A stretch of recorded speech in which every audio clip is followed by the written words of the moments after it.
running low on prisms, don't know what they're good for? Here's everything you need to know in 5 minutes. First, Mana Prisms. These are mainly used in Mana Prism exchange where you can buy useful monthly resource like summon tickets, XP cards, Beast footprint, and fold cards. On JP, you can also exchange for 30 teapots every month, which doubles the bond you gain in the battle, and if you clear Ordinal cost 0, you can also exchange for Storm pots, which are required to play contents like Grand Duels and certain Ordinal core quests. Storm pots also help you earn stellar sand when used in eligible quests, so they are worth picking up if you're working on upgrading class scores. You can also get exclusive limited time CEs in the Mana Prism shop. These are very useful in gaining extra bond, QP, or various experience per battle. On top of that, Mana Prisms are also very useful in unlocking older event reward CEs like Holy Night Dinner or Ox Demon King through Recollection Essence, unlock some costume dresses for servants, and expand your second archive storage. There are also monthly quick arts and buster code openers in the shop, but for most players those are pretty low priority unless you actually use command codes a lot. If you want a priority list, go for summon ticket first, then 3 and 4 star files, which is unfarmable in quests, then 5-star XP cards, and then shop CEs. The most practical way to farm Mana Prisms is by burning excess cards, with Mana Prism values across different cards shown on the screen right now. Even though servants give the highest amount, the most consistent farming method is still Amber Gathering, especially 30 AP node, as it guarantees 3-star or higher XP cards, so it's important to farm these quests, especially during half AP campaigns where the value gets even better. Next, Pure Prisms. These are used in the Pure Prism exchange to buy Ascension materials and skill materials. Unlike Mana Prisms exchange, this shop does not reset, and each individual item has a lifetime purchase cap of 100 copies.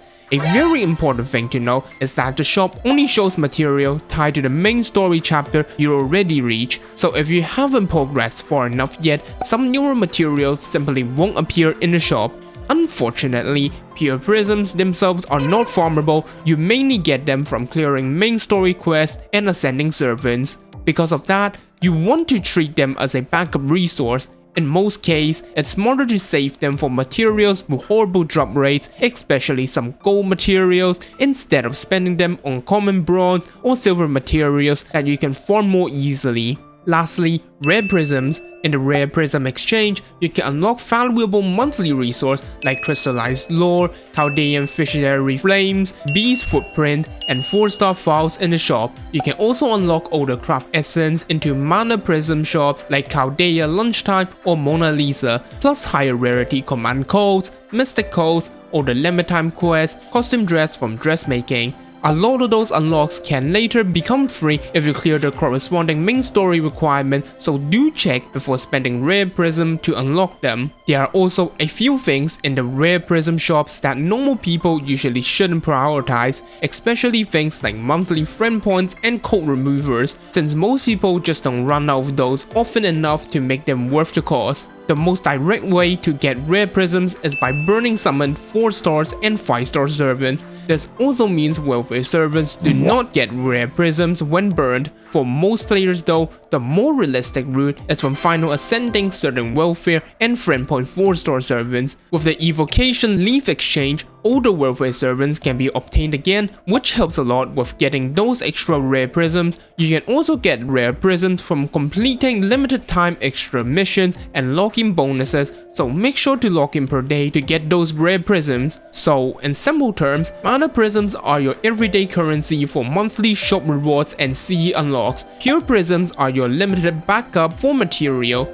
and Rare Prisms are your premium currencies for high value rewards, unlocks, and older content. If you're short on Mana Prisms, farm embers and burn those extras. If you're short on Pure Prisms, save them for the worst material bottlenecks. And if you got Rare Prisms, spend them carefully because they are much harder to get. That's it for this Prism guide. Let me know in the comments if you get any questions, and also tell me wherever you think FGO should add a quarterly reset on the Pure Prism shop. And as usual, please like and subscribe if you want to support the channel and help me reach 1000 subscribers before summer. Thanks for watching, and I will see you in the next video.